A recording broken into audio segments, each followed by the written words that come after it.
正经龙凤配，欢迎收看《正经龙凤配》，我是陈凤馨，我是张龙，非常谢谢大家的支持，也要谢谢。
来，片头。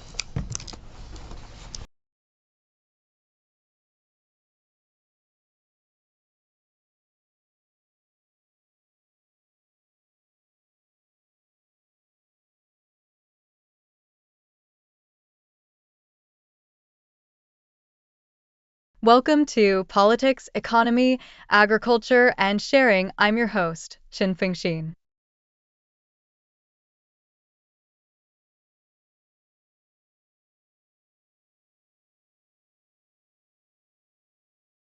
Thank you all for your continued support, and special thanks to Nut Paradise for their special offer. However, before the program begins, the most important thing is to mention Taipei Main Station, the Zhongshan Business District, and a slight Nanxi. These shocking events took place at the Nanxi store, near Zhongshan MRT station. Yes, that's right. As for the suspect in these incidents, he was indeed the perpetrator, and he has already died by jumping from a building. Then, could his act of jumping from the building actually have been part of the entire plan? The relevant circumstances are still under investigation and verification because he did not leave any suicide note.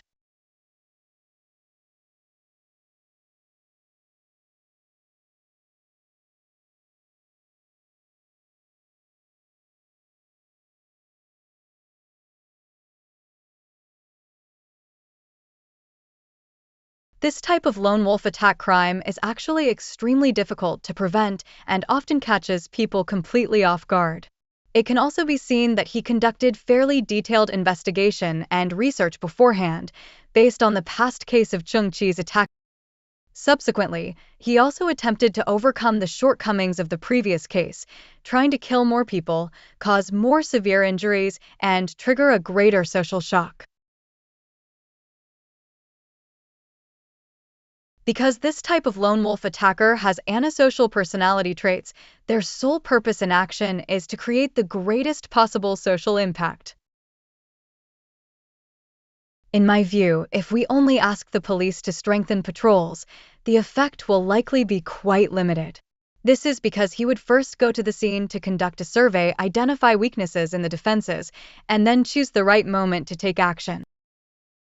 Therefore, the real key is that the social safety net must have sufficient timeliness and sensitivity to catch these marginalized individuals with lone wolf tendencies in time.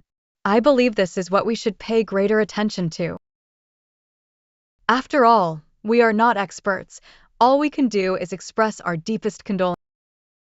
I believe that in recent days, almost no one in all of Taiwan has been able to focus on anything other than this incident. This concern has become the very core focus among all the issues that have captured the nation's attention. Did you go out over the weekend? I didn't go out this weekend, but a friend came to visit me at home, and our entire conversation revolved around this matter. When you go out, you'll notice that, like me, you feel this particularly strongly when you walk into a crowded. To be honest, I feel that everyone has become noticeably more alert to their surroundings and no longer looks down at their phones alone like before. That's right, and everyone is paying attention to the people around them, yet they don't quite dare to meet others' eyes. Because I was wearing a mask, I initially thought they recognized me when I was in a crowded place. Later, I realized I was wrong. It was actually that they had become suspicious of me. No, that's not what I mean. I'm trying to say that this time, the suspect took action the moment he made eye contact with someone. As soon as their eyes met, he struck immediately. Right, so I think everyone has actually started to develop a sense of caution now. Although becoming more alert is a good thing, I also hope this isn't just a reaction that came only after a tragedy occurred. All right, but today we'll still start from international issues and discuss 3 important matters with everyone. First, is Japan planning to develop nuclear weapons?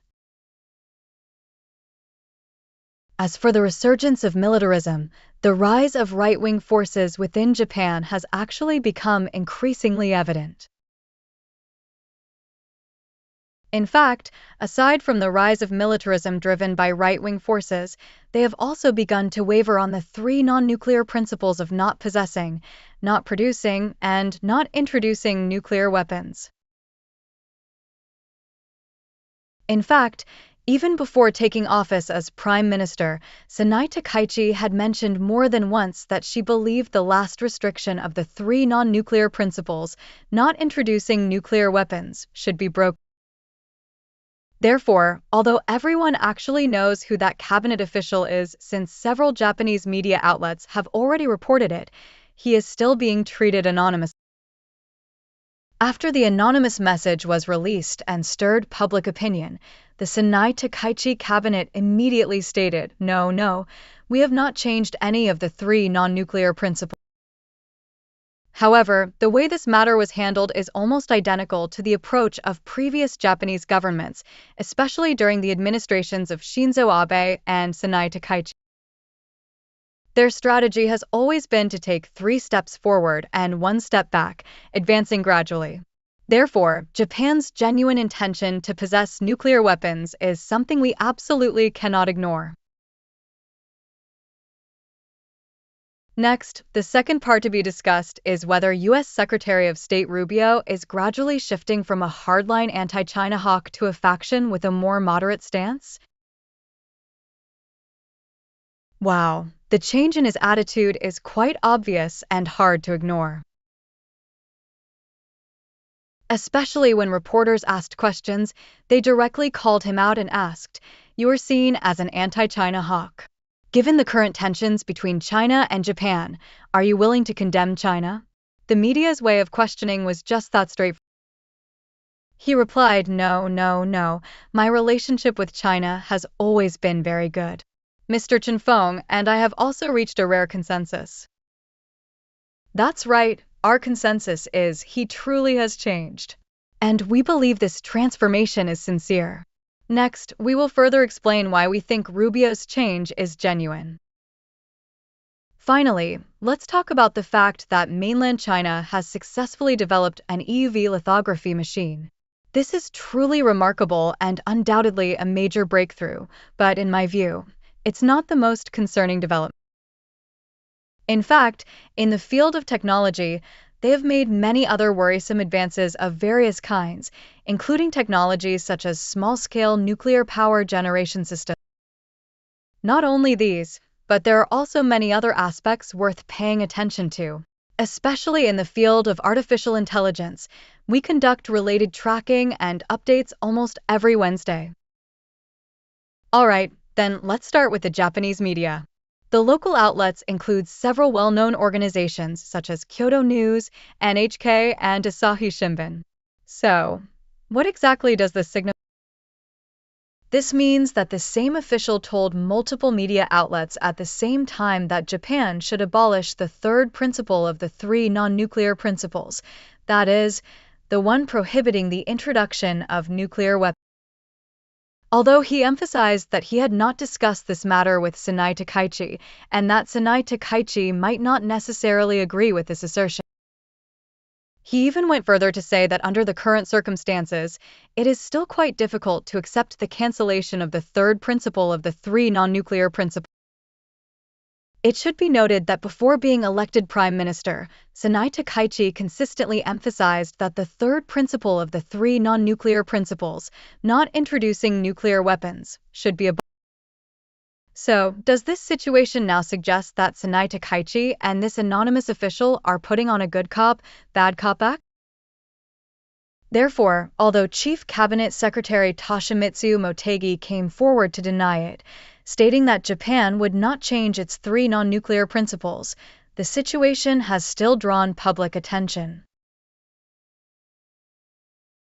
However, almost no one in the international community truly believes that the Japanese government has no intention of breaking the 3 non-nuclear principles.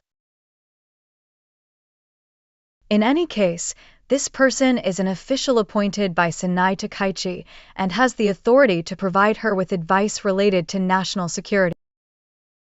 The situation as we understand it should first be analyzed from the background of the Judging from the news background, this incident occurred on December 18th, just a few days ago, and the location was the Prime Minister's residence. The official later held a closed, informal interview with the media. Since the content of the interview has not been made public, the media have not disclosed his name so far. But I believe that by releasing information in this way, all the media outlets actually know who he is, and it's simply impossible to keep it hidden. After this, just like last time, media outlets such as Weekly Bunhan will very likely exaggerate the story. We should be able to find out who it is this week at the latest, at least let us confirm it. So, in his informal interview conversation, there were 3 main points. The first key point is that he believes Japan should possess nuclear weapons. The second key point is that, when answering the question of why, he stated that ultimately Japan's security can only be ensured by relying on itself. This point is of critical importance, and this statement carries quite profound implications. This reflects Japan's response to the Trump administration's adjustments in the National Security Strategy, NSS, showing a state of extreme insecurity. We will explain this part to everyone in more detail. When engaging in any strategic thinking, you must have the ability to view things from others' perspectives, that is, to know how to put yourself in their position and consider why they would act that way. As for whether his approach is reasonable, we can discuss it further later. The third point he raised is that discussing this issue at the current stage is impractical and may instead trigger intense and severe regional tensions. The 3 points he mentioned are the key highlights of his entire speech. However, the most crucial part is still the opening line, "We should possess nuclear weapons." This statement clearly conveys that, in terms of subjective intent, we believe we ought to have nuclear capability. In his view, the objective conditions for possessing nuclear weapons have already matured, because security is the most important thing, and in the end, security must depend on ourselves. In other words, in his view, Japan possessing nuclear weapons is Japan's ultimate security guarantee. From a logical perspective, the reasoning in his few statements is entirely sound. However, although that has been said, after the news is made public, China, Russia, and North Korea are bound to react strongly, especially North Korea, which is understandable. There is a saying in Minnan dialect, "When the big pot isn't boiling, the small pot boils vigorously." It means that when those who truly hold weight have not yet spoken, the minor figures tend to be especially active. This is an inevitable situation. When those major countries have not yet spoken out, you will find that North Korea, known for its fierce posture, will react particularly strongly. North Korea might even indicate that as long as certain confrontational situations arise, it will directly use nuclear weapons to carry out an attack. However, since U.S. Senator Rubio also attended the press conference, the State Department was the first to respond. The State Department spokesperson denied the related remarks in a relatively gentle and moderate manner. The State Department spokesperson, being an official representative after all, could not make overly strong remarks in public. On the 19th, strictly speaking, it was actually the next day, but can be regarded as the same day, the spokesperson made a related response. Since the 18th in Asian time and the 18th in US time almost overlap, the events on both sides can essentially be considered to have happened on the same day. On the same day, a spokesperson for the U.S. Department of State said at a press conference that the United States recognizes Japan as a leader and valued partner in the global fields of nuclear nonproliferation and economics. These remarks in effect place the leader's hat on. I acknowledge that you are indeed a leader worthy of respect and a valuable partner in the fields of international finance and nuclear nonproliferation. Therefore, these words are actually a reminder to Japan not to forget its role and responsibilities. After all, Japan is a signatory to the Nuclear Nonproliferation Treaty. He uses the framework of nuclear nonproliferation to constrain Japan, clearly expressing that Japan should not again attempt to develop nuclear weapons. Moreover, as Japan's status as a defeated nation has not yet been lifted, on what grounds could it claim the right to possess nuclear weapons? At a time when people are questioning whether militarism is making a comeback, can you imagine a kind of militarism that can coexist peacefully with others? A Japan that pursues peace may not sound particularly striking, but if it were a militarism disguised in the cloak of peace, or even a fascist regime that claims to stand for peace, people would likely feel uneasy and tense. The rise of right-wing forces in Japan has become a quite evident and undeniable phenomenon. Okay. When he mentioned this point, the spokesperson also reiterated that the United States will continue to maintain the world's most modern and reliable nuclear deterrent force to ensure the security of its allies. The U.S. spokesperson's remarks were expressed very clearly. It is also evident that this was not an impromptu response to a reporter's casual question, but a well-prepared and thoughtfully considered statement. Therefore, his wording was very precise. First, he was reminding Japan to adhere to the principles of nuclear nonproliferation. Second, he was also sending a message that Japan's security issues would be handled by the United States. I will, as always, maintain the most advanced and most formidable nuclear force. Next are the remarks, including those by Rubio. These remarks are actually using a relatively mild form of pressure and tactful denial to clearly convey the message that Japan is not qualified to discuss issues related to possessing nuclear weapons. Although such remarks may put Japan under pressure, the tensions in China-Japan relations previously triggered by SiSTeCATI's invocation of an existential crisis are still vivid in people's minds. You can see that after Trump spoke with Xi Jinping, he immediately called SiSTeCATI, an action that itself carried a strong sense of pressure. This time, within less than a month, the U.S. State Department's statement once again made Japan feel a strong sense of pressure. When Japan tries to change its national orientation and character, the stance and attitude that the United States shows behind the scenes are actually quite. Although these remarks sound rather mild in tone, the stance they reveal remains firm. However, we must also raise a question. Can this approach really restrain Japan's moves? This still remains a major question mark. In fact, the debate over whether Japan should possess nuclear weapons did not begin with SiSTeCATI. Because Japan's 3 non-nuclear principles were established in 1967. That is, not to produce, possess, or introduce nuclear weapons. That's right, it means not introducing them. However, it's worth noting that as early as 2022, such a trend had already begun to appear in Japan. It should be remembered that it was Biden, not Trump, who was in power at that time, so Japan's sense of insecurity did not stem solely from Trump's taking office. In fact, it can be seen since Biden's time in office that Japan has already noticed the gradual contraction of U.S. strategy. More critically, the issue of North Korea, which mainland China has repeatedly emphasized, because North Korea has not only continued to develop nuclear weapons, but has even successfully acquired. The latest situation indicates that Trump has, in effect, acknowledged North Korea as a country possessing nuclear. With North Korea successfully acquiring nuclear weapons with Russia's assistance, Japan would naturally feel that it is the first to bear the brunt and faces the most.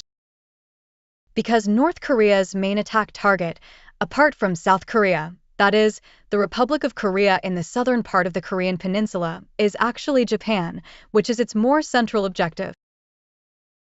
Therefore, Japan's most significant turning point appeared in February 2022. If everyone remembers, that was when Russia launched its invasion of Ukraine. At that time, Japanese lawmaker Shinzo Abe, who had already stepped down as prime minister, and Josh Ace, an important founding figure of the Japan Innovation Party, happened to represent the two main partners, the Liberal Democratic Party and the Innovation Party, respectively. Well, at that time Shinzo Abe and Josh Ace proposed that Japan should promote a nuclear sharing mechanism. So, what exactly does this so-called nuclear The so-called nuclear sharing, of course, does not mean that Japan intends to manufacture nuclear weapons on its own.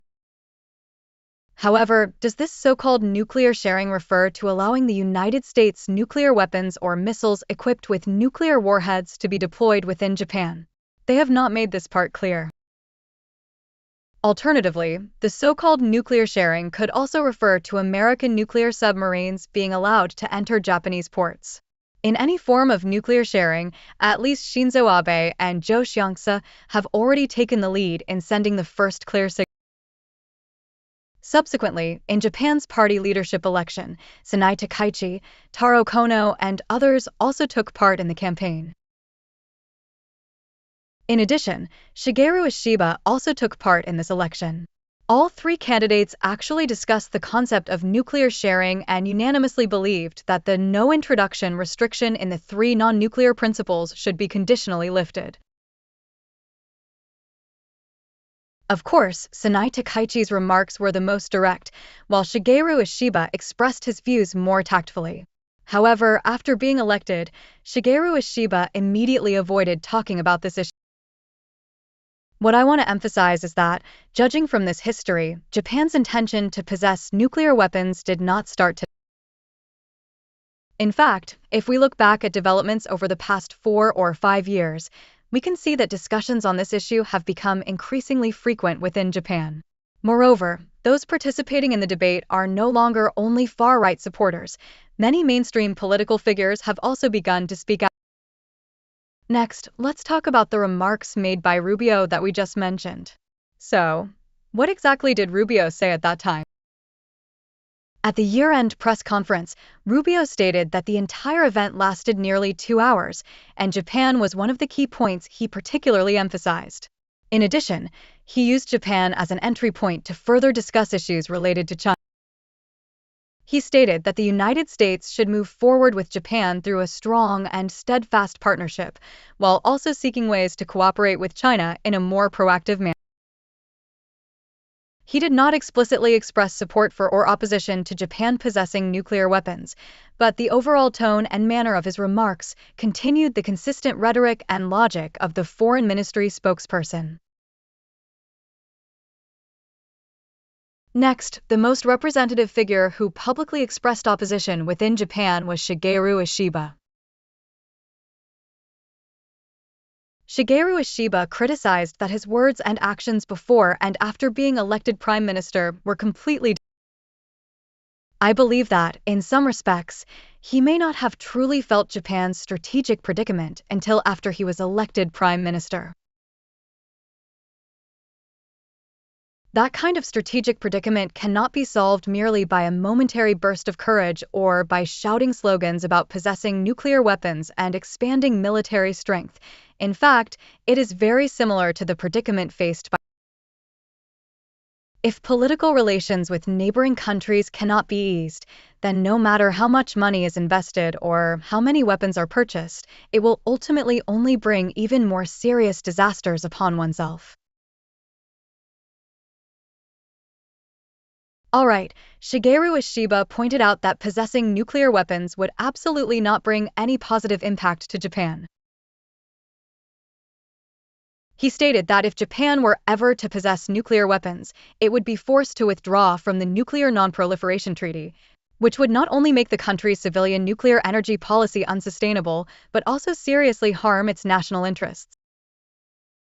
Alright, but judging from the appearance of such remarks, although the official was not named, there are 2 points worth noting.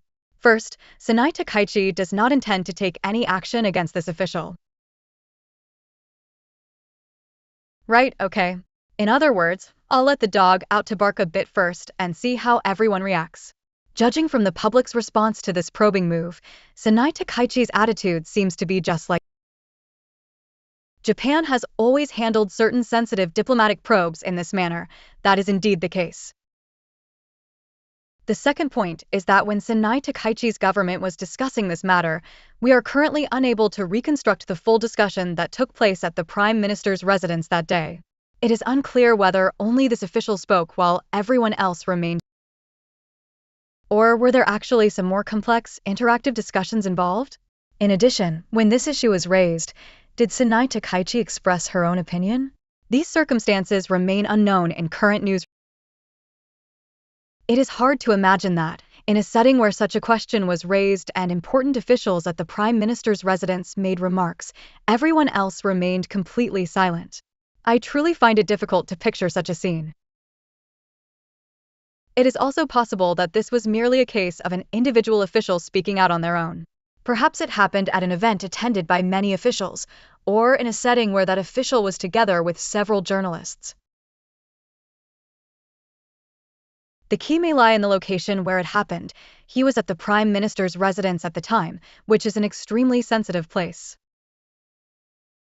We also reviewed two related situations, as this year marks the 80th anniversary of the atomic bombing of Hiroshima.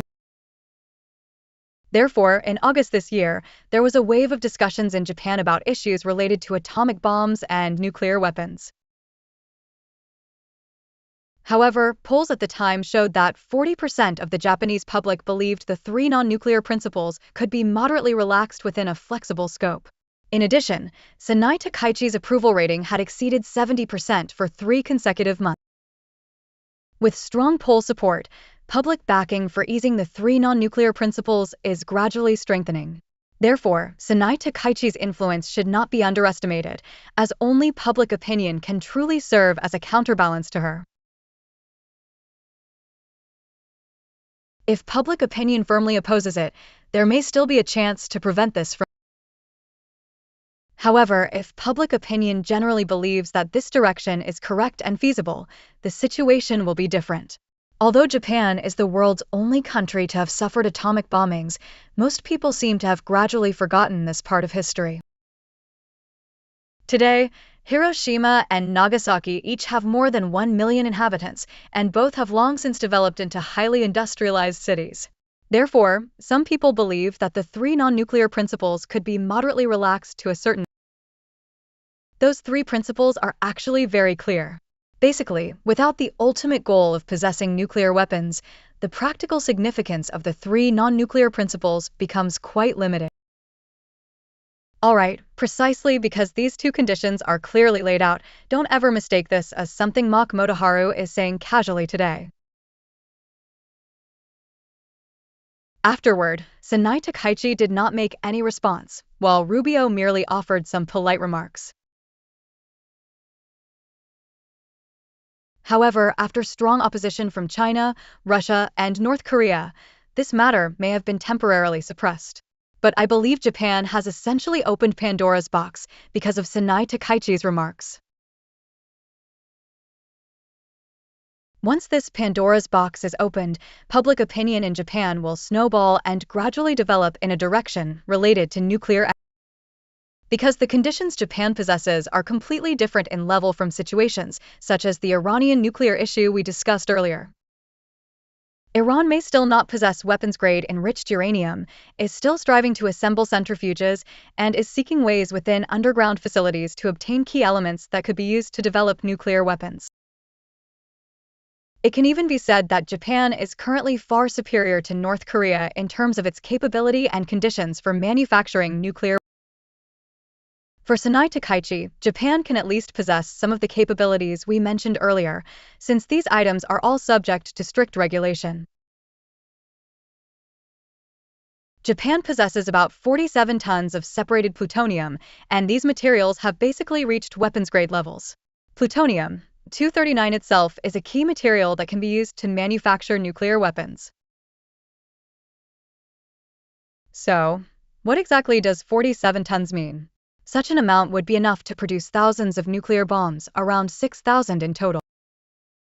You know, the Chinese mainland has so far neither publicly confirmed nor officially denied the relevant data. However, according to the statistics and estimates of the Stockholm International Peace Research Institute in Sweden, the Chinese mainland may currently possess about 500 nuclear warheads, and the number is expected to increase to around 1,000 between 2030 and 2035. However, The enriched materials possessed by Japan, which have reached weapons-grade levels, are theoretically sufficient to produce thousands of nuclear bombs. Therefore, Japan has the capability to rapidly expand its nuclear capacity within a very short time. In general, personnel of the United Nations agencies responsible for overseeing nuclear weapons usually have ample funding and resources. They estimate that if Japan decided to begin development, it would take only about a year to produce its first nuclear warhead. Moreover, Japan has devoted considerable effort and expertise to technologies related to the storage and handling of plutonium. What you need to know is that Japan still continues to import plutonium every year, and the amount is quite substantial, about 7 to 8. According to the assessment of the International Atomic Energy Agency, Japan's current nuclear power generation situation and related nuclear resources are under close attention and supervision.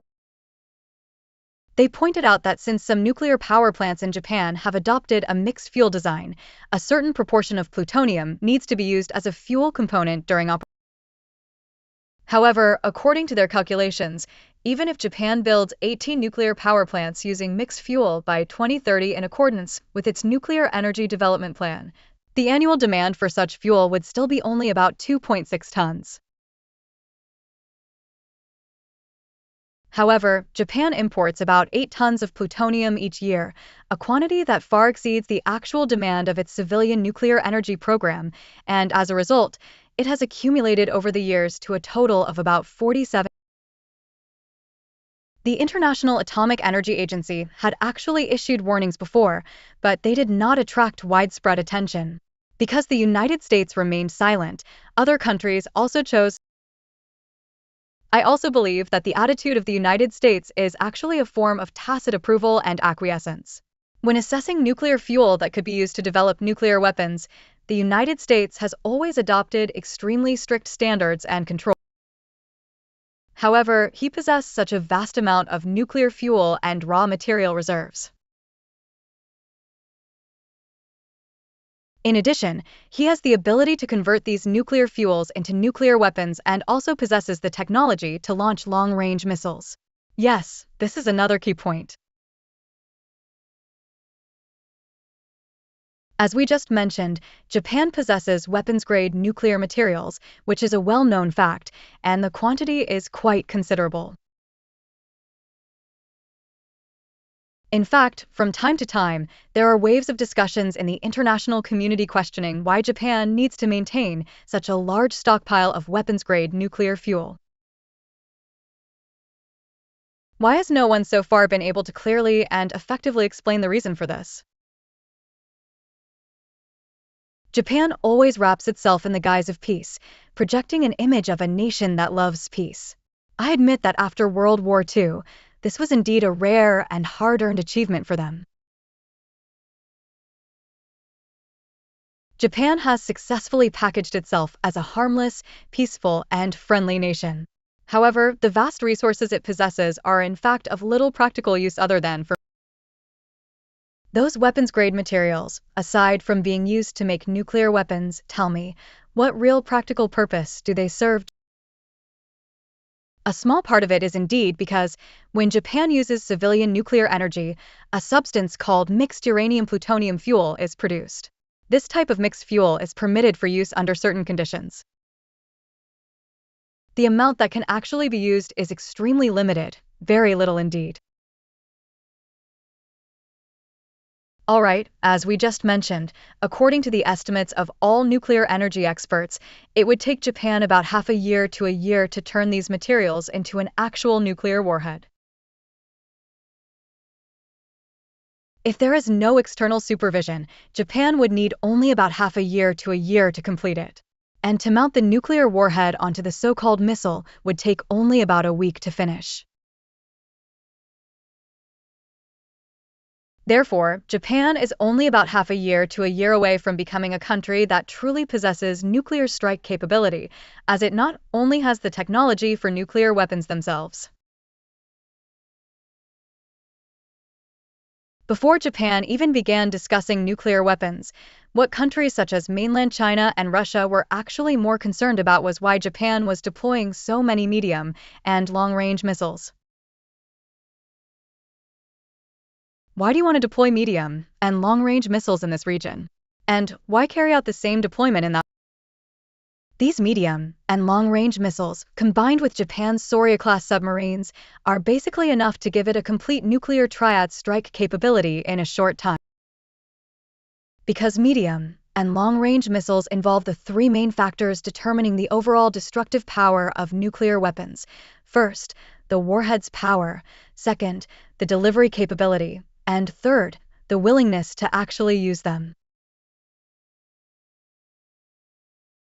The outbreak of a nuclear war often depends on whether any of these three conditions are met, and not one can be lacking.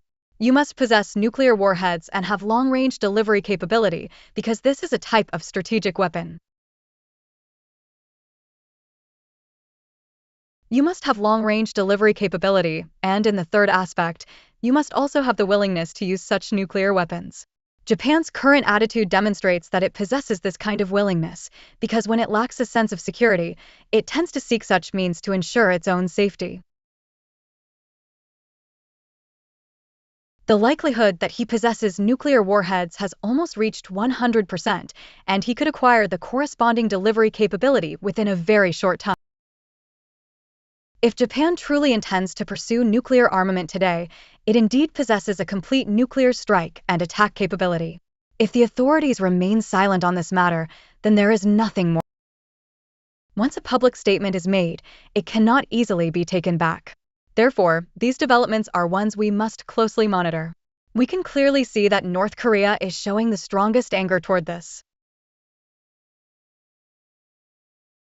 In addition, it is not hard to imagine that among the countries around Japan possessing nuclear weapons, North Korea is relatively the weakest. For Japan, if it truly decided to launch an attack, North Korea would likely become its primary target, because by comparison, North Korea's ability to retaliate is the weakest. Mainland China and Russia were of course also angry, but what is more interesting is that their original main reason for proposing to develop or introduce nuclear weapons was actually directed at North Korea. The reasons they initially put forward were all related to North Korea, but now, with Trump tacitly allowing North Korea to possess nuclear weapons, the situation has... Then, look at how South Korea responds. Facing the same threat from North Korea's possession of nuclear weapons, their approach is quite different. South Korea's latest move is to send a special envoy to Moscow, Russia, to hold talks with the Russian side. In the face of increasingly close cooperation between Russia and North Korea, can South Korea play a role in reducing the risk of war? Therefore, South Korea has chosen to engage in direct dialogue with a big brother behind the scenes, Russia. Therefore, he must maintain good relations with mainland China while also keeping a proactive and consultative attitude toward Russia. However, the strategy Japan is currently adopting is completely different. It seeks to provoke mainland China, antagonize North Korea, and even draw in Russia. This is a path entirely different. As everyone knows, in the short term, the only country that can restrain Japan from developing or introducing nuclear weapons is probably the United States.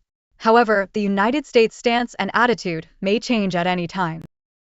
At present, the United States is committed to joining hands with mainland China in seeking a partnership for jointly governing the world. However, the United States in the future may not necessarily maintain the same stance. Therefore, I believe that Japan's current 3 steps forward, 1 step back strategy has in fact already been hinted at through official channels, and the information was even released personally by government officials. In fact, Japan's opposition parties have continuously demanded that SiSTeCATI replace the official, since she claims that the 3 non-nuclear principles remain unchanged. As everyone knows, the identity of this official has long been no secret. Since that's the case, he should simply be replaced, yet the other side has been slow to act. This shows that all of this is merely testing the waters. Once the United States' attitude changes, I believe Japan's process of acquiring nuclear weapons will be realized in a very short time.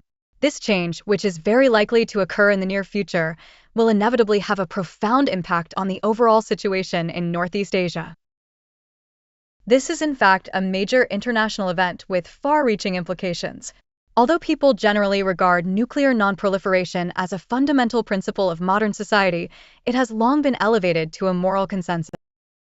In other words, if a country develops or possesses nuclear weapons without the recognition of the international power structure, such behavior is regarded as an immoral act. Even though nuclear non-proliferation has been moralized, in practice it still cannot prevent the advancement of nuclear proliferation. Since the end of the Second World War, in addition to the 5 permanent members of the United Nations Security Council, about 5 more countries have in practice acquired nuclear weapons, including Israel. Iran has not yet been included in the count, while the countries currently known include North Korea, India, and Pakistan. Alright, when we look at these situations as a whole, we've actually mentioned many times on the program over the past 4 years that global nuclear proliferation seems to be accelerating. There are several main reasons for this. The first reason is that after the outbreak of the Russia-Ukraine war, Putin repeatedly sent signals of nuclear deterrence in his statements, warning that if various parties introduce certain weapons to the battlefield in Ukraine that caused greater casualties to Russian forces, Russia might resort to using nuclear weapons. Although what he referred to may have been tactical nuclear weapons, it is still like opening Pandora's box. Once activated, it could trigger a risk of continuous escalation. The second reason is that the United States may have used so-called dirty bombs on the battlefield in Ukraine. These types of weapons are low-radiation munitions with relatively low levels of contamination, but they have already been classified as weapons in a vaguely defined gray zone. I will use nuclear weapons. Although what he is talking about may be tactical nuclear weapons, it is still, as I said, a Pandora's box that, once opened, will trigger a chain reaction of continuous escalation. The second reason is that the United States may have used a dirty bomb on the battlefield in Ukraine. This type of weapon is essentially low radioactive ammunition with a relatively low level of contamination, but it has been classified as a gray area weapon with a vague definition. The third aspect is that AUKUS was established during Biden's term, and one of its prerequisites is that the United States must sell nuclear-powered submarines to Australia. Recently, South Korea also expressed its desire to acquire nuclear-powered submarines. Trump responded by saying, "I can give you one and, depending on how you perform, maybe even 2. Although he emphasized that nuclear-powered submarines are merely vessels that rely on nuclear energy to navigate at sea, they are fundamentally different from nuclear weapons. It also falls within a gray area and is currently in the process of being gradually relaxed. In the past, even nuclear-powered submarines would not have been provided, but now they are willing to sell them. The fourth point is that we mentioned this in our program on September 3rd this year. On September 3rd, the leaders of China, Russia, and North Korea stood together on the Tiananmen Gate Tower. When Kim Jong-un stood on the tower, I pointed out that the focus of foreign guests that day was actually not Putin, but Kim Jong-un. Because Kim Jong-un has not set foot in Beijing for 5 or 6 years. During his previous visit to Beijing, the atmosphere became extremely unpleasant due to issues related to the band, and he even left early before the official performance began. You know, under the premise of China adhering to the principle of denuclearization of the Korean Peninsula, relations between China and North Korea have remained quite cold. However, due to the impact of the Russia-Ukraine war, changes in China-Russia relations have also led to a noticeable easing of China-North Korea relations. Kim Jong-un returned to Beijing again, standing atop the Tiananmen Gate. In the image, he stood between the leaders of China and Russia, seemingly under their protection. The central insider truth lies in the fact that China no longer pays too much attention to North Korea's possession of nuclear weapons, or one could say it has adopted a more relaxed attitude toward it. If China had not adopted a new attitude toward the North Korean nuclear issue, it would have been impossible for Kim Jong-un to stand atop Tiananmen Gate. Therefore, faced with the reality that China, Russia, and North Korea all possess nuclear weapons, Japan feels that it is facing a crisis of survival and thus believes it must also have nuclear weapons. For Japan, this is undoubtedly a difficult choice, but it is almost certain that Japan will still try this option. However, the nuclear issue of North Korea and that of Japan are not essentially on the same level. In terms of the North Korean nuclear issue, how can a country like North Korea, with its economic scale, actual influence, and national strength, be compared with Japan? However, due to Japan's deep-rooted militarist background and traditions, SiSTeCATI's approval rating has exceeded 70% for 3 consecutive months, greatly invigorating the Japanese right-wing camp. Whether on the internet or in public discourse, one can clearly sense the excitement of Japan's right wing. It is precisely this excitement that has supported the gradual dulling of the right wing's reactions to sensitive issues in various settings. In the past, could you imagine anyone daring to discuss these issues openly? Of course not. Even to mention them by implication usually had to be done from the standpoint of the 3 non-nuclear principles, approached in an extremely tactful manner. However, when SiSTeCATI was able to publicly discuss the so-called existential crisis situation in the National Diet, she argued that Japan could proactively intervene with military force in a potential cross-strait conflict without relying on U.S. involvement, and this stance has now extended to issues related to nuclear weapons. The frightening part is that once Japan possesses nuclear weapons, if it decides to intervene by force in the Taiwan Strait issue, would China, when facing a nuclear-armed Japan, choose to take military action or hesitate and refrain from doing so? Would it provide nuclear protection to Taiwan? This is precisely the issue that truly concerns Beijing. If Japan possessed nuclear weapons today, would it use them as an important bargaining chip to defend Taiwan, offering nuclear protection to support its strategy of military defense of the island? Such a situation might make Taiwan's Green Camp feel a bit excited. However, for mainland China, if this scenario were to truly occur, it would undoubtedly resort to every possible means to carry out a strong crackdown until complete suppression is achieved. I think Japan always emphasizes its lack of a sense of security and constantly feels that the surrounding countries seem to harbor hostility toward it. The root of all problems lies in Japan's responsibility for the wars it launched in the last century. However, it still refuses to admit its mistakes and shows no reflection on its own unrepentant attitude. On the contrary, they now believe that all external hostility toward them stems from malicious provocation, and therefore tend to respond with even more hostile and forceful measures. I believe this is precisely the root cause of the tragedy in the entire Northeast Asian situation.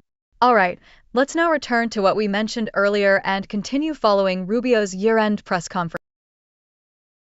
During the situation that lasted more than 2 hours, Rubio's response was remarkable. Because, without a doubt, the most eye-catching point is that he was originally a hawkish, anti-China figure and a vanguard of anti-China sentiment, yet at this press conference, his remarks featured themes of China U.S. cooperation and friendship. It was indeed quite surprising to hear such words come from Rubio. However, if you carefully observe the way he expresses himself, you can see that he chooses his words cautiously and phrases them precisely. Frankly speaking, I think he demonstrates a rather subtle and accurate ability to express himself. He is not as straightforward and bold as Trump, nor does he try forcefully to overturn many existing things. No. From the very beginning, he clearly told everyone that during his nearly 1-year term, U.S. foreign affairs have undergone dramatic changes. He pointed out that the core principle of this dramatic change is to place national interests above all else. National interests must be placed in the highest priority position. He also emphasized that interests in diplomacy, the economy, or trade all fall within the scope of national interests. He further pointed out that these national interests must be made actionable in order to be truly implemented. Therefore, he will conduct a comprehensive review of national interests and clearly define their priorities. It should be noted that he places particular emphasis on the importance of clarifying national interests and setting priorities, an effort that should not be overlooked. When you see him talking about China, U.S. relations, you can understand how high a priority this relationship holds. In addition, they reorganized the State Department and the national security system according to the priority of national interests. After all, Lubier also serves as the National Security Advisor, carrying multiple responsibilities on his own. Alright, after he finished explaining the premise, the reporter's first question was rather provocative. The reporter said bluntly, "Based on your past remarks, you have long been regarded as a leading figure of anti-China sentiment. You have always been known for your statements that take a tough stance toward mainland China." A reporter asked, "Do you condemn China's recent provocative actions toward Japan?" The question itself carried a strong sense of provocation, and Rubio's response was quite thought-provoking. He said, "I think I've already been quite polite to China, at least in matters that require cooperation with them." But he particularly emphasized, "In the past, I had other positions. That is to say, when I was a senator, I was simply fulfilling the duties that a senator should. But my current duty is to represent the President and the United States, and to be responsible for promoting and handling various diplomatic affairs." He believes that their exchanges with China have already made good progress. Then he mentioned that Japan is a close ally of the United States, but at the same time, China and the US must also cooperate in certain areas and build a partnership. He stressed that it is necessary to maintain solid partnerships and alliances with both Japan and China. When referring to China, he specifically pointed out that this refers to the Chinese Communist Party and the Chinese. Why does he want to draw such a clear distinction between the two? Because in the past, when he served as a leading figure in the anti-China camp, he explicitly distinguished between the Chinese people, the Chinese government, and the Chinese Communist Party. He repeatedly stressed his goodwill toward the Chinese people, but opposed the Communist Party and the government. He now says that the Chinese government and Communist Party he once called unsatisfactory are today his constructive and cooperative partners. He added that tensions will persist. He noted that China has been, is, and will remain a prosperous and strong nation. These remarks sharply contrast with earlier U.S. statements. From Biden and Blinken's vow to never allow China to rise or grow stronger, to similar positions under Trump, today's tone is markedly different. I believe Rubio's remarks merit attention, as he went on to explore key details, especially the interplay between Indo-Pacific allies and U.S.-China relations. This was a complete 180-degree shift. Few internationally still doubted Rubio's olive branch. Now let's review his 2-hour press conference. This was Rubio's most comprehensive public address since taking office, offering a broader and more systematic explanation of U.S. foreign policy than Trump ever. His remarks showed clear preparation, with no unexpected missteps or media controversy from speaking off script. But now let's talk about Rubio. I'd note that he appeared cheerful and in good spirits this. Perhaps the White House Chief of Staff's earlier show of support for Rubio partly explains his good condition. So this mid-year press conference can be seen as one of Rubio's first steps toward a presidential run. I believe he's carefully reshaping his international image. Indeed, this forms a broader framework and can be seen as a strategic plan unfolding with. Yet he remains a lone wolf, now disguised in sheep's clothing, holding a 2-hour press conference. I say this because you'll notice he spoke of more than just Japan and China. U.S. media widely see Rubio's speech as marking the dawn of America's Diplomacy 2.0, a shift from past turbulence toward maturity. His remarks are now more structured and coherent. The content is quite thorough. In short, both Rubio and Trump, once in power, stopped mentioning America's soft power and focused on emphasizing hard power instead. The term soft power has never appeared in their views or policies. Thus, both so-called American values and culture have vanished. He speaks only of hard power, while Rubio stresses that the U.S. must abandon its outdated idealism. He noted that U.S. foreign policy now centers on three core questions. Will it boost prosperity and enhance security? Third, does it strengthen America's key supply chains? He said all U.S. foreign policies are built around these three core principles and declined to elaborate on specific personnel or local issues. His defining trait is a noticeably softer tone and gentler stance when speaking about China. Beyond what Feng Xian mentioned, treating the Communist Party and China as parallel entities, his overall arguments also come across as more tactful. The friendly ties he emphasized include both the Chinese government and the Communist Party, which he views as. This reflects a pattern. Since Trump 2.0 and even during Trump 1.0, China has repeatedly warned the U.S. not to attempt to undermine its political system. Rubio's remarks were deliberate and precise, signaling that the U.S. has largely accepted the Chinese Communist Party's rule over China. Rubio's tone on U.S.-China relations closely mirrored Trump's, with almost no difference. Yet before becoming Secretary of State, his stance at a congressional hearing had been fiercely hardline, even combative.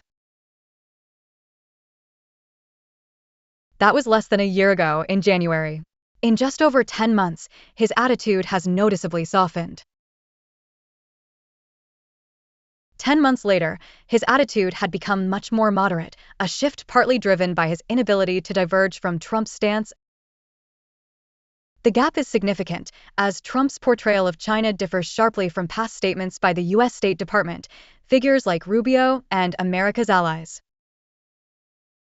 Trump now calls Xi Jinping a good friend, speaks cheerfully about their conversations, and even says he plans to visit mainland China next year, showing clear. If he visits mainland China next year, it is customary for the Secretary of State to go first to pave the way in line with major power diplomatic. However, he is currently sanctioned by mainland China and cannot visit, greatly weakening his role and influence as Secretary of State. If his role as Secretary of State is not formally recognized in U.S.-China relations, his platform to demonstrate competence and influence in a presidential bid will shrink significantly.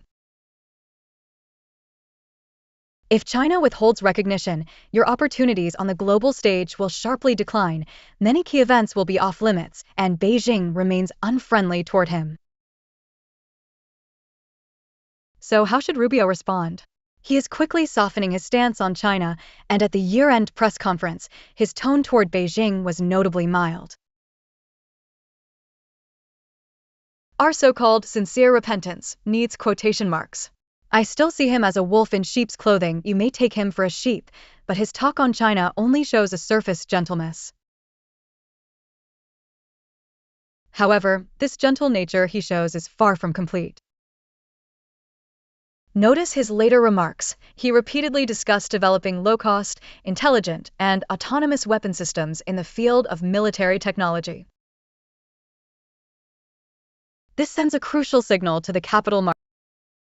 He said, hinting that by 2026, U.S. scrutiny of China-related stocks listed in the U.S. and cross-border capital flows between China and the U.S. may become stricter. In other words, the U.S. will tighten scrutiny over China's ability to profit from its capital. The third point concerns Taiwan's internal politics, and his remarks effectively captured the key issues. He reaffirmed in a calm tone that the commitment to Taiwan's security remains firm, with the Taiwan Relations Act as its solid foundation. He stressed the need for Taiwan to show its resolve in self-defense and said the next step is to gauge how others will respond to that resolve. How will he react? By aligning his view of U.S. China relations closely with Trump's, it's clear that Trump's stance already goes beyond that of many U.S. officials. In the U.S. government, it's hard to become an official unless you hold an anti-China stance. However, when Trump's stance toward China shifts dramatically, these officials will face a dilemma. Having been so strongly anti-China, what should they do now? Rubio took the lead and began to adjust. So the question is, after he finishes, will China respond by forgiving him and lifting the sanctions? Because in past reciprocal sanctions, the U.S. has repeatedly sanctioned many Chinese individuals, such easing can't be one-sided. Rubio clearly hopes China will lift its sanctions on him, otherwise, he can't visit China, so what can he do? Therefore, after hearing Rubio's remarks, how China and the U.S. coordinate next is worth watching closely. This concerns next April. Before then, how Trump will engage with China and who will accompany him to Beijing remain key questions. If Trump visits Beijing next April without Rubio, it would be a major loss. Thus, Rubio's year-end press conference adjustments clearly reflect careful deliberation. I'm not sure Rubio made these remarks to lift the sanctions, but why do I think he's truly shifted his stance? He emphasized at the press conference that he sees the biggest current threat to the U.S. coming from transnational drug cartels in the Western Hemisphere. I believe he was sincere. In other words, the U.S. can only use its limited resources to focus on the most critical matters. Regarding America's limited resources in the Western Hemisphere, we noted last week its focus on Latin America, where Rubio stands out among hawks for his especially tough stance against leftist forces. He often uses his Cuban immigrant identity for political appeal, stressing his family's persecution under Castro's regime. In fact, later investigations showed his family fled under the dictatorship before Castro, who actually overthrew that regime. Nevertheless, he consistently portrayed himself as someone raised in a family persecuted by Castro's dictatorship. He therefore took a hardline stance against Latin America's leftist forces, aligning closely with Trump's position.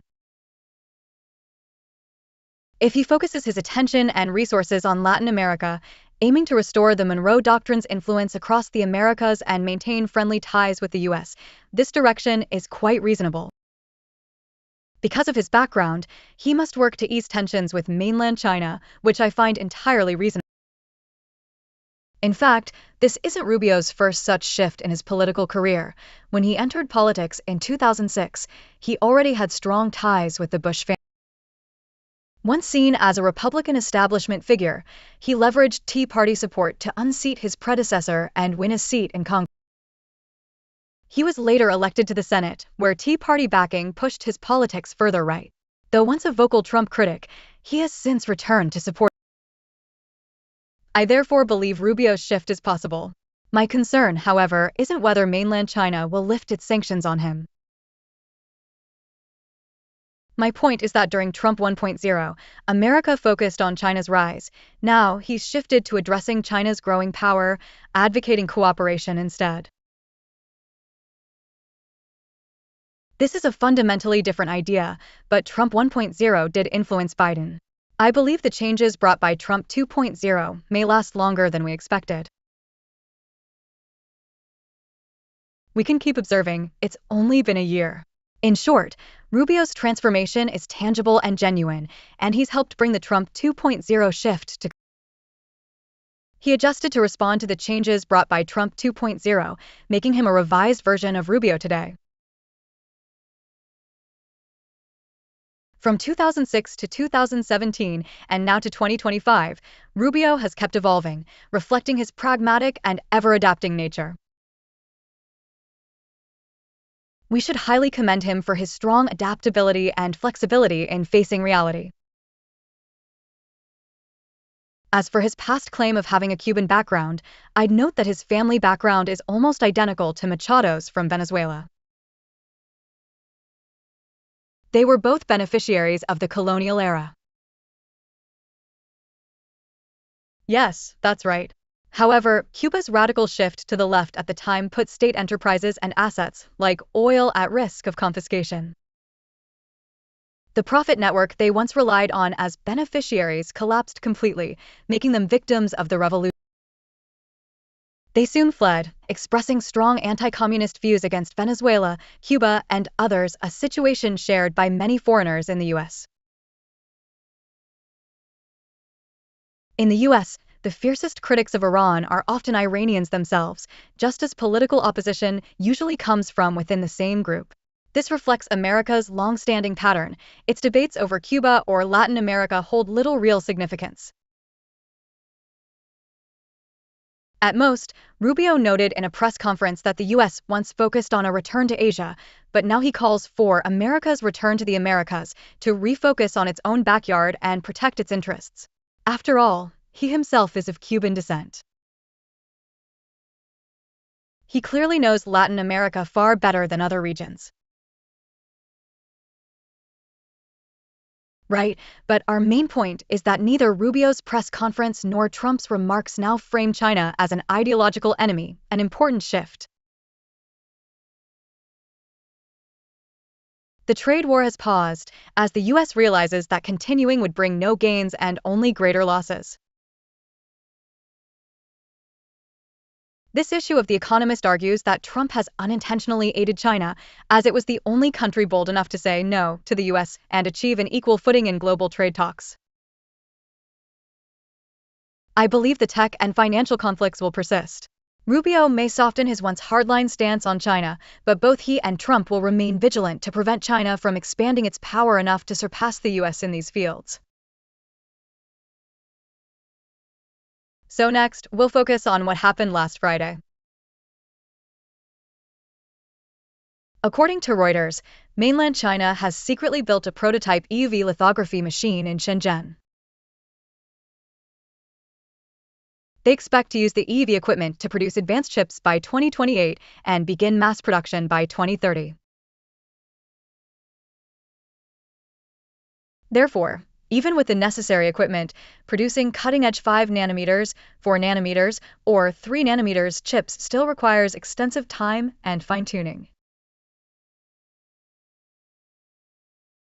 Production is expected to begin in 2028 and reach mass production by 2030, according to Reuters.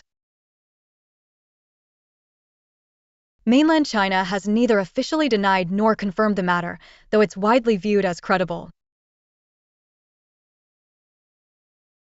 All right, Frolov, what you said is indeed correct. At Rubio's press conference, over 40% of his 2-hour remarks focused on China-related issues. When discussing China, he stressed that U.S. policy focuses on risk reduction, not decoupling. While consistent with previous positions, he added that investment restrictions on China's high-tech sectors, especially AI, quantum technology, and computational biotechnology, will remain in place. In other words, technological competition, blockades, and suppression are separate from the diplomatic courtesies exchanged between China and the United States. However, after Reuters published its report on EUV lithography machines, it sparked a strong reaction in the West, mainly on 2 fronts. People couldn't help but ask, how is that possible? We already enforce such strict. This often involves key lithography components such as Japan's photoresist, Germany's Zeiss lenses, and the so-called deep ultraviolet light source. So how did it come about? The key device that generates the focused laser light comes from the US, making this machine a true blend of multinational technology. Sure, I think Reuters has done quite well, at least organizing the context enough for the public to understand.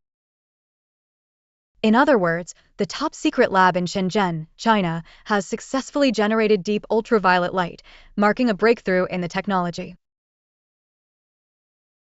However, details on product performance or specific data remain unknown, and all information so far is merely rumor.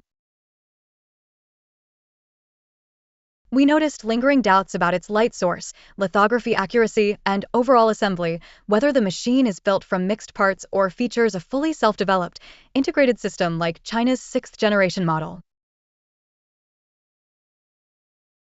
It has moved beyond its old reliance on copying or patchwork assembly.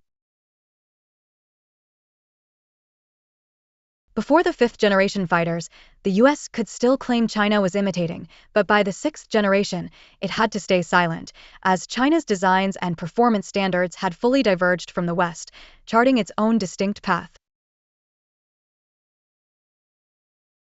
After the prototype's debut, the world's tech community was left focused on one question: when it would become commercially viable. Compared with China's 5th or 6th-generation fighter prototypes, this so-called prototype advances from development to active service remarkably fast, rarely taking more than 3 years. However, the lithography machine hasn't progressed as smoothly. The lithography machines we're discussing are far more complex. Take ASML, which spent nearly 20 years evolving from years of losses to a unique leader in lithography, showing how arduous and long this path has been. As for China, how many years it will take to reach that level remains unknown.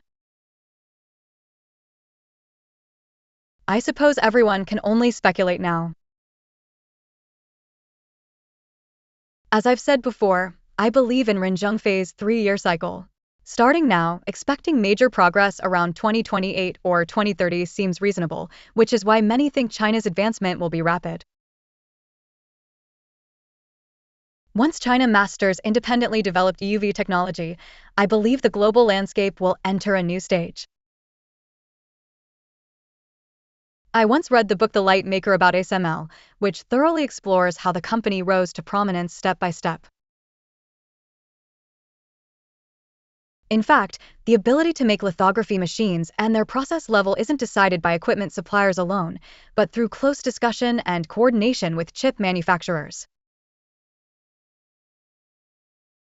Only through continuous fine-tuning and correction of errors can we ultimately advance into the realm of cutting-edge processes. Owning a lithography machine doesn't mean advanced chips can be produced right away. The machine is only the beginning. Real progress depends on further technical breakthroughs and process refinement. Achieving advanced manufacturing requires collaboration with firms like ZTE, Huahong, or Huawei's own fabs to drive technological progress together. This tuning process often takes far longer than expected and is highly challenging. Thus, when Reuters reported that China already had a prototype and could mass-produce chips by 2028, many viewed the forecast as overly optimistic, likely driven by confidence in China's development pace. However, this process takes considerable time. Unlike 5th-generation fighter jets, which can fly once the aircraft and pilots are ready, advanced chip manufacturing requires far more than equipment. It demands ongoing technical refinement and experience. What I really want to stress is that I believe this EUV lithography machine was likely developed through reverse engineering.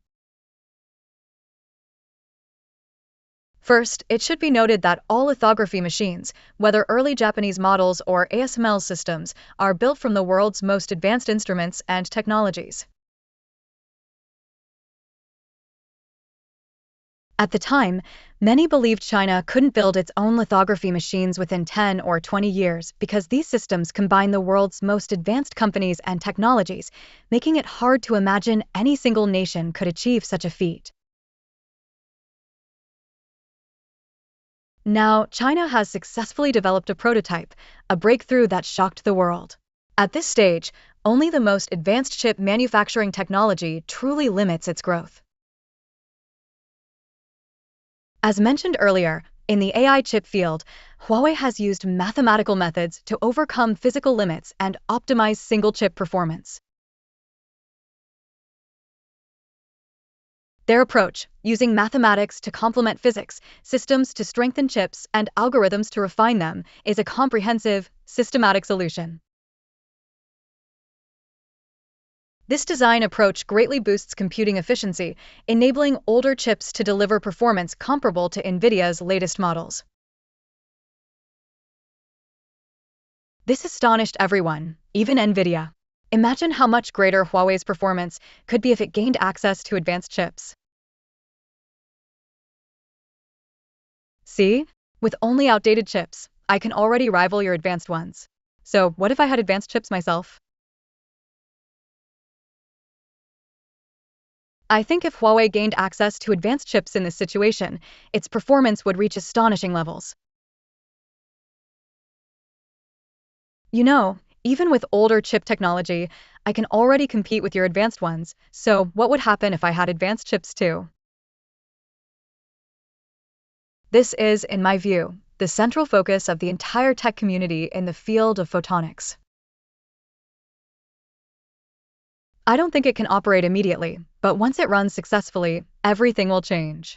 Then, China will likely take full control, leaving no chance for anyone to constrain it, a possibility that's now almost gone. Here are 3 background points for reference.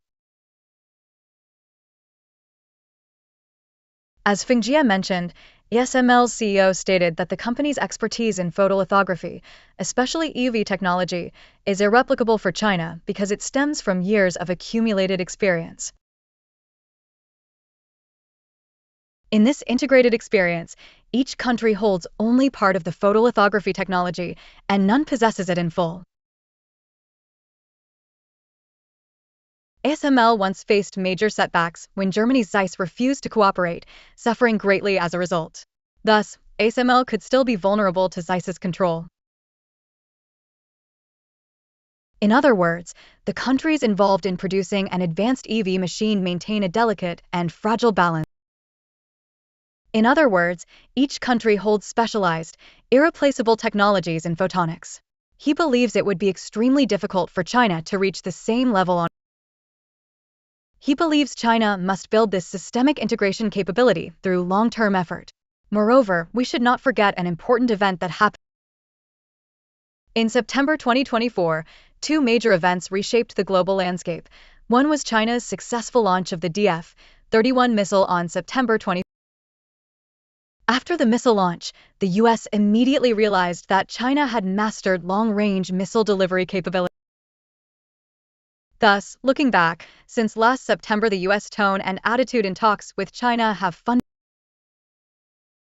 This means China's nuclear strike capability can no longer be ignored, and there's no need to question how many nuclear weapons it has.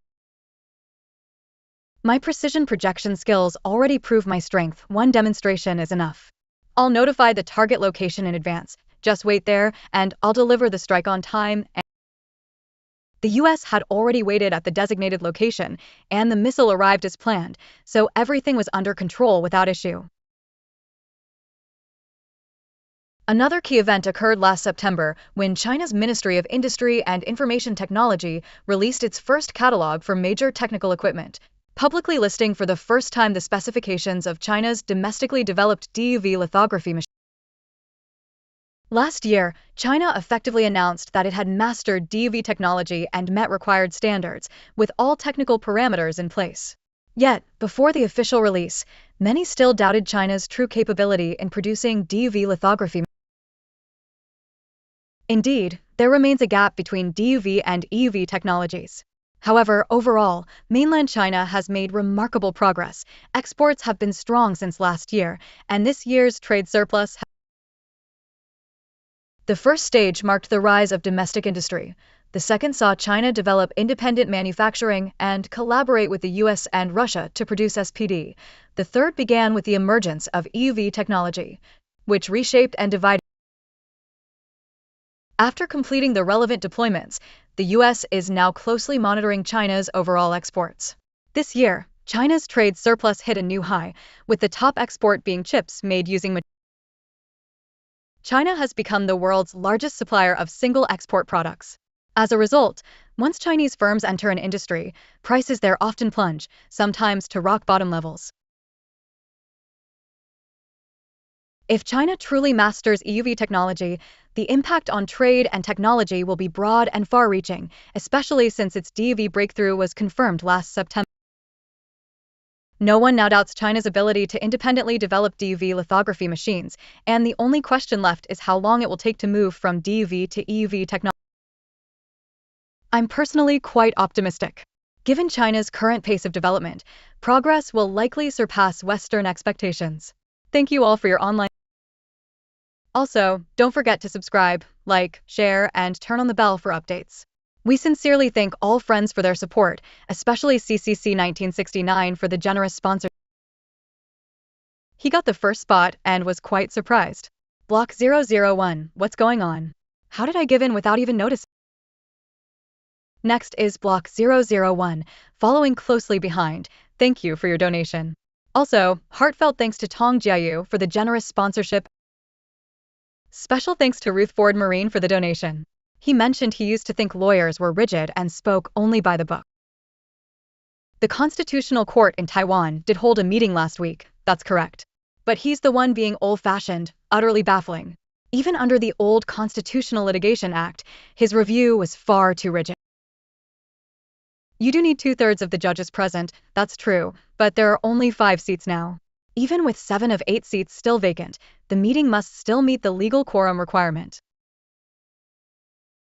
Even based on 8 judges, 2/3 should be 6. Yet he only had 5 present and claimed the 3 absent didn't count toward the total, an argument that's quite far-fetched. He's a sitting judge. That's why I feel they've become political servants rather than impartial jurists. It's truly disheartening. Now you understand, back then, we lacked enough seats in the legislature to block those so-called grand justices. Stopping them would have been the right call. Anyway, thanks for your donation.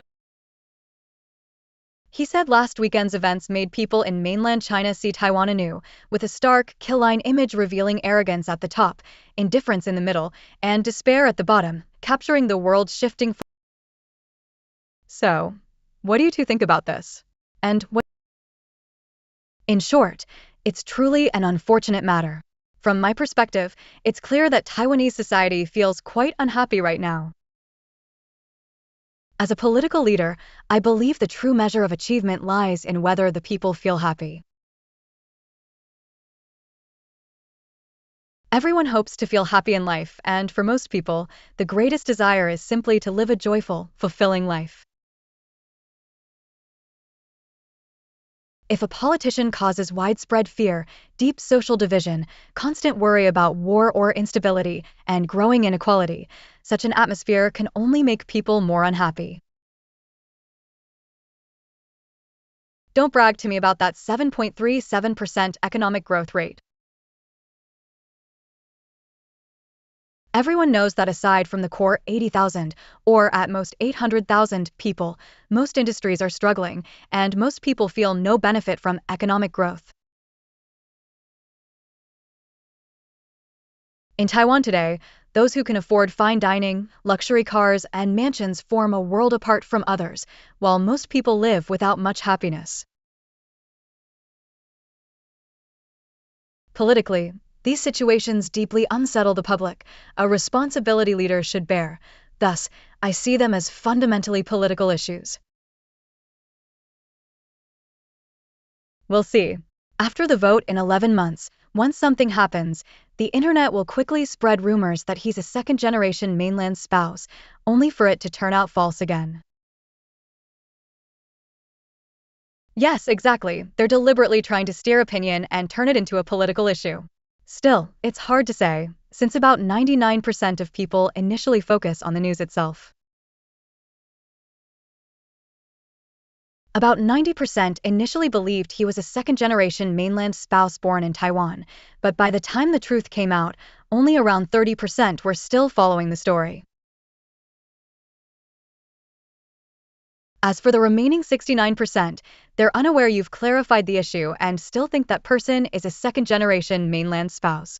Guangliang and the 2 teachers, thank you for your understanding and support. The situation there is essentially political. But could it have other effects? After all, at first nearly 99% of people were focused only on the news itself. At first, 90% of people believed he was a second-generation mainland spouse born in Taiwan, but by the time you clarified, only about 30% were still following the news. As for the remaining 69%, they never knew you'd clarified and still believe he's a second-generation mainland spouse. Thanks to De Guangliang and the two teachers for their donations. He said last week Jack finally got to watch the Monday live stream. Many thanks to Wilson Tang for the generous donation, and special thanks to Mingri for the strong support. He said he's very grateful to Sister Foam, Brother Long, and to Perry and the other guests on the Wind Direction Dragon Foam show for their insightful discussion on Latin American topics. Your program has become his source of inspiration, and special thanks to Li Tinglong for the generous donation.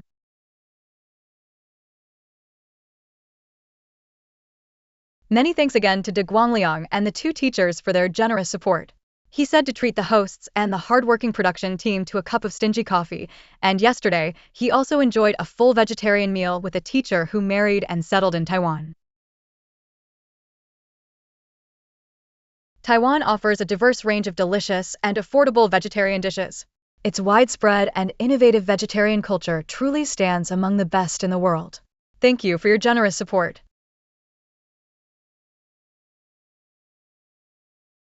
He said this reflects support for new immigrants and mainland spouses, and the editorial team even made some fun memes. Special thanks to Sandy Lai for the donation. He also asked whether Taiwan now has nuclear defense. Isn't that so? Does Taiwan really have nuclear protection now? He probably meant to send it to IY, sorry. By the way, I'm not sure what you mean by us since when. No, absolutely not really, not at all. Then he said the so-called nuclear protection might mean the mainland shielding Taiwan, and if that's the case, it might not be such a bad thing. Thanks to Samuel Champ for the donation. Also, heartfelt thanks to 1964 KK for the generous support, so thoughtful and truly. Thanks to Lillian Fan for the donation. Sincere gratitude to Mr. Pim for the sponsorship and encouragement. Your support means a lot. He asks, after Japan confirmed a rate hike, why did the yen depreciate instead of appreciating, while global risk assets kept rising? How should this phenomenon? With the mainland recently discovering gold mines and building reserves, does this suggest the bullish trend in gold will keep? I extend my deepest condolences for the attack in Taipei and sincerely hope Taiwan soon regains calm both socially and politically. I'll discuss the yen's trend after Japan's rate hike on Wednesday's show. When discussing this with my Japanese friend, I said this trend might be the most unfavorable for Japan. The current exchange rate is 157.337 yen. The yen edged up in Asian trading, but briefly weakened to 157.55 per dollar in New York. The depreciation is quite significant, as the exchange rate has exceeded 157. In theory, this nears the level where Japan's Ministry of Finance might intervene, so we should keep watching for further developments. This highlights a key point. Though the Bank of Japan under Kazuo Ueda is maintaining its current stance, he still intends to raise rates next year rather than pause. He has already made it clear that his ultimate goal is to raise rates to 1.5%. The current rate is 0.75%, and the 10-year government bond yield has climbed to 2. Amid high government bond yields, Japan's fiscal spending plan will be submitted to Parliament on the 26th and is expected to pass, with a record budget of 130 trillion yen. Overall, these conditions clearly hinder foreign investment in Japan, as the yen's continued decline has eroded investor confidence. The only viable approach is to borrow locally in Japan and invest the funds in its market. If you can't borrow in Japan to invest locally, it's better not to get involved, as only Japanese capital can effectively invest in Japan, while foreign entry faces major barriers. Rising costs and a weakening yen are making inflation harder to control, suggesting that carry trades will persist in the short. With carry trades still ongoing, Asian markets surged today, while gold and silver prices continued climbing, with gold surpassing the 4,400 mark. I believe a more abstract yet professional view is that Japan's rate hike to a 30-year high reflects a broad deterioration in its balance sheet. This isn't merely an adjustment of assets or liabilities, but a broad deterioration of the entire balance sheet. The balance sheet is showing an overall decline. The issues aren't clear from the figures alone and require deeper analysis, so what's next?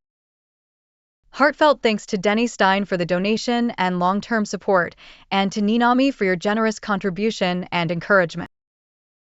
He said China's shift in attitude toward North Korea remains influenced by Russia.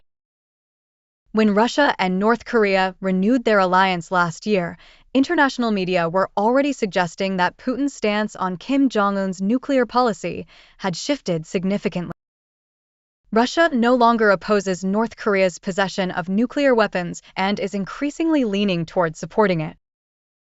Thus, even though China still doubts North Korea's nuclear ambitions, it must adjust its stance in light of Russia's position. Naturally, times have changed. Now the US has tacitly accepted this reality, leaving neighboring countries unable to deny that North Korea is a nuclear state. North Korea's involvement in the Ukraine war has clearly paid off, with Russia certain to back it on several policy fronts. There have long been misconceptions about China-North Korea relations. In fact, China opposes a nuclear-armed North Korea and remains firm on denuclearizing the Korean peninsula. As for the source of North Korea's nuclear technology, we all probably know the answer. Thanks to PQQ666 for the donation and the coffee, he says he's growing fonder of us. He's likely still in Canada for the Christmas holidays and sends us his holiday greetings. This one's from Cute Cutie, the adorable little pig. He noted that the DPP disregards the law, as shown by Wu Shuzhen's 17 refusals to appear in court, and that its supporters seem unconcerned about her lawfulness. This is a message from K-pop 6332. Thank you for your support. I think Wu Shuzhen's 17 absences from court were barely justifiable, even if explained by poor health or similar reasons. This differs from the role of a justice, who stands at the top of the judiciary, interpreting laws and addressing issues of procedural justice. He even single-handedly decided how the justices would convene and secure a quorum for meaningful votes. In other words, no one can keep him in check. One might even wonder if he's become a supreme ruler. Thanks to K-pop for the donation and to Minamiai for the enthusiastic support. He said global opinions on China's success in developing EV fall into two camps, with most in the international tech and economic circles believing the news is highly credible.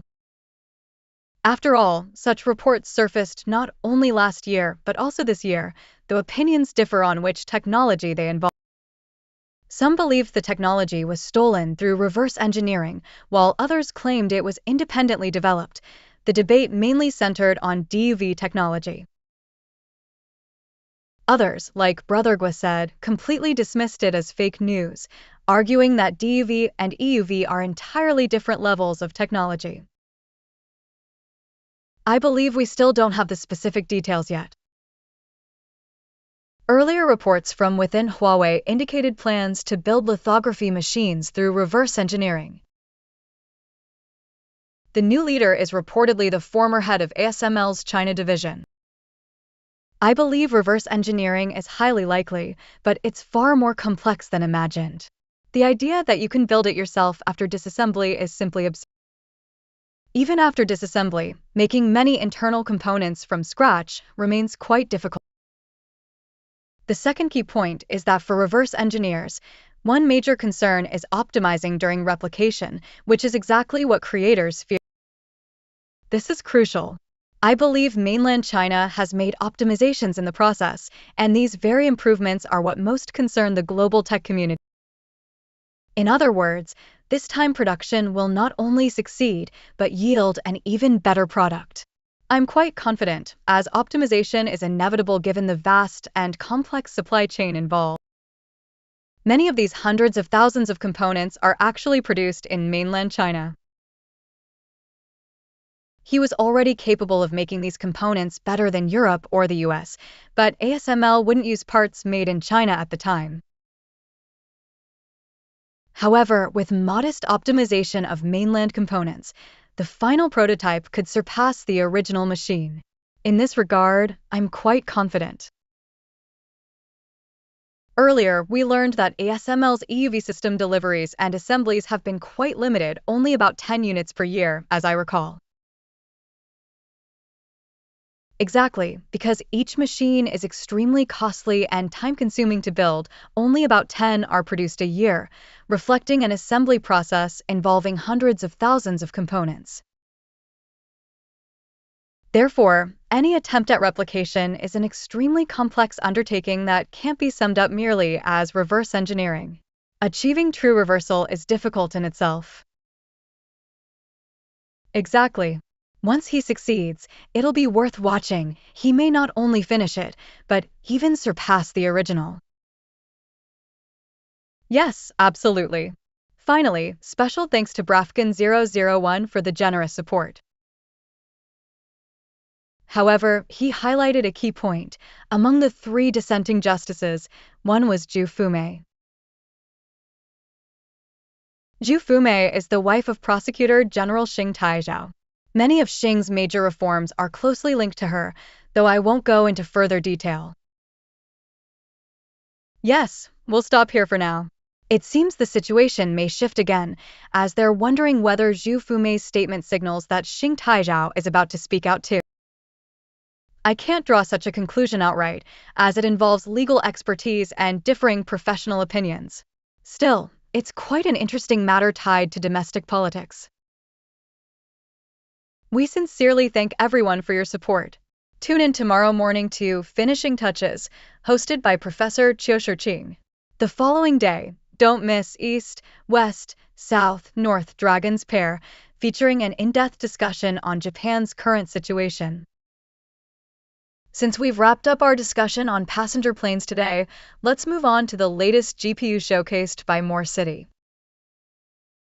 I've noticed lately that many startups and vibrant tech communities are emerging in mainland China, with frequent mentions of the Hangzhou 4 Dragons, 6 Dragons, and even the GPU 4 Dragons. I looked into their earliest funding sources and main investors. Unlike the past, when the government directed most investments, this reflects a completely new model of development in mainland China. Their first investors were tech veterans who had already built substantial wealth and are now backing a new generation of entrepreneurs, a model nearly identical to Silicon Valley's. So, what's the key advantage of this model? It lets tech experts invest in what they know, greatly improving success rates. Therefore, investment decisions should be driven by expertise, not politics. China's previous semiconductor development fell into chaos, with heavy losses and numerous frauds and failed investments.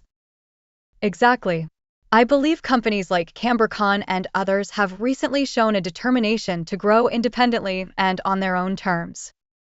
He developed an original AI chip that won Best Paper when first published in an academic journal. His technical approach to AI chips is therefore completely different from NVIDIA's. He initially followed NVIDIA's technology path, but his new architecture now differs from CUDA, and I find this shift remarkable. If time permits, I'd also like to discuss the U.S. China tech war. See you next time, bye.